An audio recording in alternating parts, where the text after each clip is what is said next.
masih menunggu kedatangan Mesias Kristus. Dalam bayangan mereka yang namanya Kristus itu adalah tokoh yang luar biasa gagah berani yang akan melepaskan mereka dari perbudakan Romawi ketika itu. Tetapi ternyata kok bukan, kok disalib, kayak gitu kok Mesias. Ya, jadi mereka menolak kemesiasan Kristus. Itu masalahnya Israel.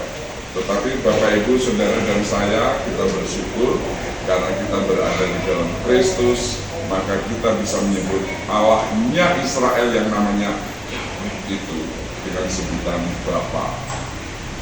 Ya, dalam Perjanjian Lama sudah ada sebutan Bapa seperti itu.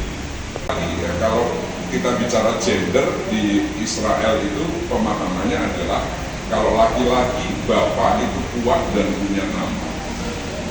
Ya, patrilineal misalnya hukumnya berbeda dengan Minangkabau matrilineal seperti itu. Ya, jadi wanita di Minangkabau lebih terhormat karena punya nama. Laki-laki atau suami harus kerja. Kehidupan Daud luar biasa. Dia pernah berada di dalam kepungan musuh. Di salah satu bagian firman Tuhan ada syair yang kemudian dinyanyikan, ada ribuan, ada 10.000 di sebelah kananku dan sebelah kiriku. Tetapi di bagian lain dikatakan Saul mengalahkan berpuluh-puluh musuhnya, tetapi Daud mengalahkan musuhnya berlaksa-laksa. Laksa itu 10.000. Hukum yang menyatakan bahwa orang gila nggak boleh diambil perkara itu sudah ada sejak zaman dulu. Jadi karena Daud kok sekarang gila, ini tau orangnya, iya, udah gila, udah tinggal aja. Dan dengan begitu dia selamat. Monggo Bu.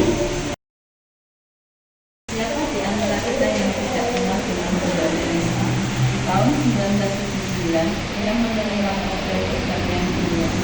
Ia dikenal melalui karya-karya amanah dalam membantu orang-orang yang lapar, miskin, dan sakit. Ia juga pendiri misionaris of Charity dan menjalankan 500 misi lebih di seluruh dunia. Semua orang mengenalnya dan kisah hidupnya banyak menginspirasi dunia.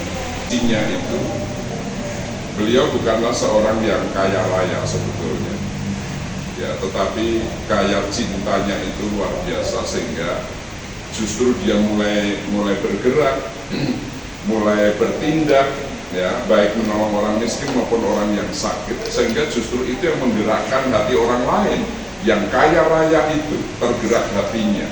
Lah ini orang yang tidak punya apa-apa saja menolong, lah kok saya diam saja melompok, lalu kemudian menyumbang dan lain sebagainya seperti itu. Pergi ke tempat yang tidak mengenal Allah. Sidon itu bukan tempat yang mengenal Allah. Jadi ternyata Allah ada juga di tempat yang orang tidak memanggil Allah. Yakobus pasal 4 ayat 17, kalau orang sudah tahu berbuat baik tetapi tidak melakukannya, ia berdosa. Jadi tidak melakukan sesuatu itu berdosa, Bapak Ibu. Karangannya itu kita cermati, kita nyam bersama itu seperti itu orang. Jadi dia membereskan semuanya sehingga hubungannya baik dengan Tuhan. Makanya kalau kita lihat, aku satu hal yang ingin, hanya satu yang ingin, yaitu diam di rumah Tuhan sepanjang umur hidupku. Udah nggak pengen yang lain.